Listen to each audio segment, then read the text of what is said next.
Applause en présence d'Olivier Andrade qui en est le fondateur. Alors une première question, Olivier, comment peut-on définir un ERP de manière très simple?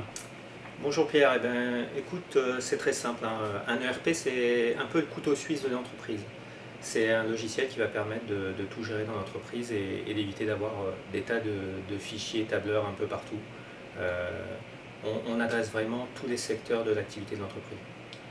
Merci beaucoup. Alors quel est le parcours personnel et professionnel qui peut amener à se dire tiens, je vais me lancer dans la gestion d'ERP? Alors c'est pas un parcours professionnel typique, c'est plutôt je dirais un parcours d'informaticien d'entreprise de services informatiques. Très régulièrement, peut-être 80-90% des projets informatiques dans les sociétés de services, ce sont la mise en place de logiciels de gestion. D'accord. Alors à ce propos-là, quels sont les usages et les métiers qui pourraient illustrer les bénéfices d'un ERP? Eh bien, je vais peut-être t'étonner Pierre, mais c'est toutes les activités, tous les métiers et tous les types d'entreprises qui peuvent bénéficier d'un ERP. Et en fait, on s'aperçoit que même si les grandes structures ont compris et mis en place les ERP, de plus en plus, les petites structures s'y mettent et mettent en place ces outils. Donc on peut dire qu'un ERP c'est pertinent pour toutes les tailles d'entreprise, pour tous les secteurs professionnels. Est-ce qu'il y a quand même des secteurs qui se détachent ou des tailles de société à partir desquelles c'est vraiment indispensable? J'ai envie de dire, dès qu'on a 4, 5, 6 salariés, ça devient indispensable parce que si on utilise la solution classique du tableur, ne serait-ce que pour gérer ses rendez-vous avec ses clients et mettre en place ses rendez-vous, très rapidement on s'aperçoit de la difficulté de partager un fichier, ne serait-ce qu'un fichier Excel ou LibreOffice si on travaille dans le livre. D'accord. Quelles sont les fonctions qu'on utilise le plus au sein d'un ERP? Est-ce que c'est des fonctions orientées CRM, des fonctions d'agenda, des fonctions de facturation?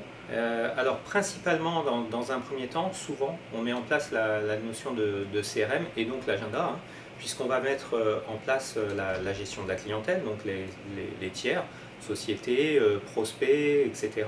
Les contacts de ces structures-là qu'on va pouvoir gérer dans l'ERP sans avoir à créer une nouvelle feuille dans notre fichier tableur favori. Et donc on va capitaliser sur cette information et donc on va pouvoir, pour un commercial par exemple, relancer tel ou tel client et à l'intérieur de l'ERP mettre en place les rendez-vous pour ce client dans l'agenda. D'accord. Ensuite viennent la base produits-services, les prix, la gestion des fournisseurs, les achats, la gestion de projet, les diverses options qu'on peut avoir sur la gestion des ressources humaines, les congés, les notes de frais, etc. etc. D'accord. Et au sein de l'ensemble de l'offre des ERP, pourquoi Dolibar en particulier a retenu ton attention? Déjà parce que, alors on parlera un petit peu d'Apple après et de l'intérêt du libre, mais déjà c'est un logiciel libre. Donc un logiciel libre c'est un bien commun, c'est un logiciel qui ne disparaîtra pas si jamais une société ferme ses portes. Déjà ça c'est un premier élément. Deuxième élément, c'est que Dolibar a toujours évolué avec la notion des 3 S, simple à installer, simple à configurer et simple à utiliser. Donc nous on utilise Chapos depuis 2011 et aujourd'hui on est partenaire officiel Dolibar reconnu par l'association. C'est un label qui est donné par l'association parce qu'on est reconnu comme utilisateur et promoteur de cette solution. D'accord, alors justement tu nous parles d'Applose, est-ce que tu peux nous en dire un petit peu plus sur ce qui t'a amené à faire ce choix de structure qui est un petit peu spécifique? Quelles sont les valeurs que Applause transporte et transmet? Alors Applause, déjà ça veut dire quelque chose, c'est l'agence pour la promotion du libre et de l'open source en entreprise. Donc le P c'est promotion, c'est-à-dire qu'on fait la promotion du logiciel libre, pas que, on fait aussi du langage informatique, de la méthode de gestion de projet agile. C'est un organisme de formation. Donc on va promouvoir ces outils au travers de la formation, au travers aussi des événements gratuits qu'on peut mettre en place, comme les matinales, une fois par mois, où on présente des produits, on présente le logiciel libre, les 4 libertés, on présente Dolibar évidemment, et d'autres produits, parce qu'il n'y a pas que Dolibar qui est intéressant dans le monde du livre, donc des produits dans le monde de la création du site internet, de boutiques en ligne, etc. Les valeurs d'Applause, c'est déjà mes valeurs. On est reconnu comme une entreprise de l'entrepreneuriat social et solidaire et on est accompagné au pôle Réalis à Montpellier pour ça. Parce que ce que je voudrais, c'est l'accès à tous à ce type de produit. C'est un bien commun, donc toutes les entreprises doivent y avoir accès, doivent faire le libre choix entre une solution propriétaire et une solution libre, si elle existe.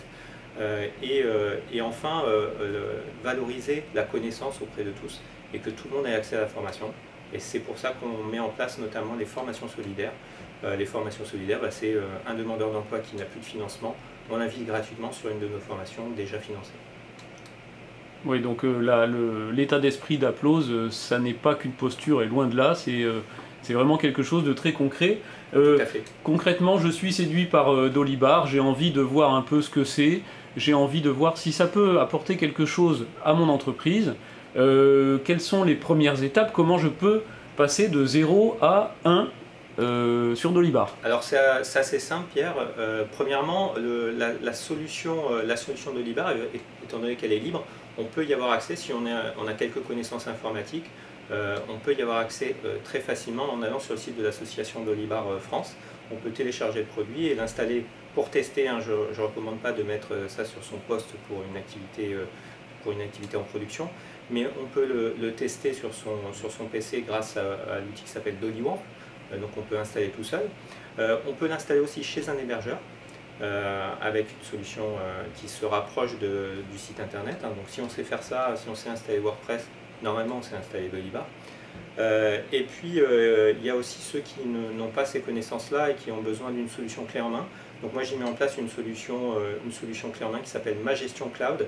Donc le site c'est magestioncloud.fr qui permet aux auto-entrepreneurs pour un abonnement modique de 6 € hors taxe par mois, pour les entreprises 9 € par mois ou pour les organismes de formation avec un module adapté 20 € par mois, d'avoir accès à ce produit sans avoir la problématique d'installation, de sécurisation et surtout de montée de version qui ne sont pas évidentes à réaliser. Parfait, merci beaucoup pour cet entretien. Donc on va redonner le site internet et les coordonnées de Applose. C'est tout simple, Applose c'est APLOSE, donc le site c'est aplose.fr. Voilà, Ma Gestion Cloud c'est ma-gestion-cloud.fr. Voilà, et vous trouverez toutes les informations. Le site de Dolibar, vous tapez Dolibar dans Google ou un autre moteur de recherche et vous aurez directement le site de l'association pour avoir plus d'informations sur le produit. Voilà, je vous remercie. Merci Olivier. Au revoir.